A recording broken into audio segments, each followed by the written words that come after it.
70% of an animal's immune system is in their GI tract. And if we're putting toxins in on a daily basis, not only are we going to negatively influence the GI immunologic health, which means all of those Peyer's patches or gut-associated lymphoid tissue dramatically, really negatively affected, not only by chemical insult from the glyphosate, but we know now that animals consuming genetically modified foods, that it actually can change the terrain of their GI tract. So at best, we can expect leaky gut / dysbiosis.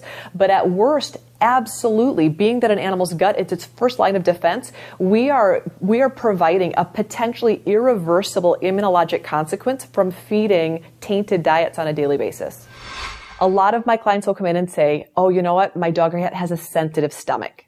So when we talk about really what does a sensitive stomach mean? It means that these animals with very small dietary changes can have very profound negative impacts. Now you have to remember, dogs are scavenging carnivores. Dogs lick their bums. Dogs eat poo. Dogs eat rock, stick, grass, dirt. Dogs can eat carrion, dead animals. Dogs have a very resilient, strong GI tract, and they're meant to eat everything in their environment. And they have been designed to do this over the last tens of thousands of years. Dogs have evolved catching and killing their own food, but also when they can't find anything to catch and kill, they will scavenge. And their GI tract is entirely set up to be resilient and strong and capable of handling all of this tremendous bacterial load. And they've evolved to handle this. So they're very strong, resilient creatures. There's no reason that a dog or cat should ever have a sensitive stomach, given this history of them developing this tremendous ability to consume a very high microbial load, and even dead, dying, diseased animals, they're absolutely designed to handle that. So when I have a patient come in that has a sensitive stomach, my first question is, why? Because dogs and cats should not have sensitive stomachs. They were designed and have evolved to handle a tremendous amount of dietary diversity, which means you should be able to switch your dog and cat's food every day, just like as humans. We should be able to eat something different for breakfast yesterday than we did today and not have explosive diarrhea tomorrow.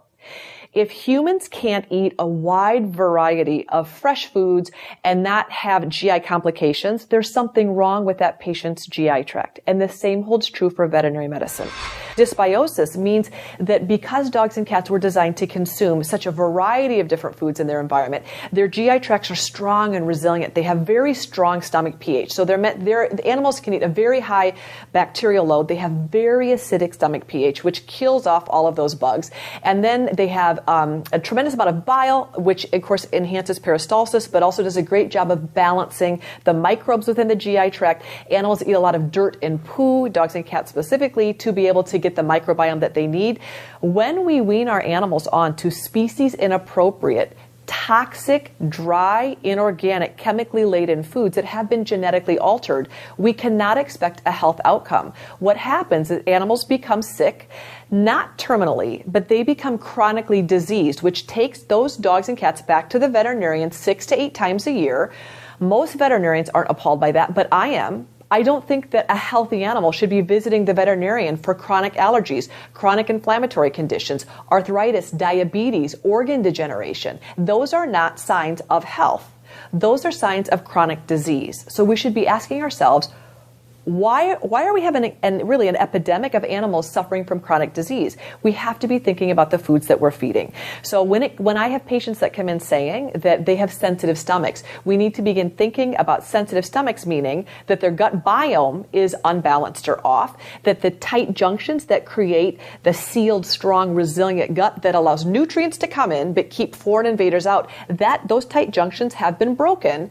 And the GI tract now becomes really a two-way street of absorbing in toxins, foreign proteins, and antigens that the body was never meant to be included into the system. And this happens through a system of breakdown that, of course, begins with toxic food.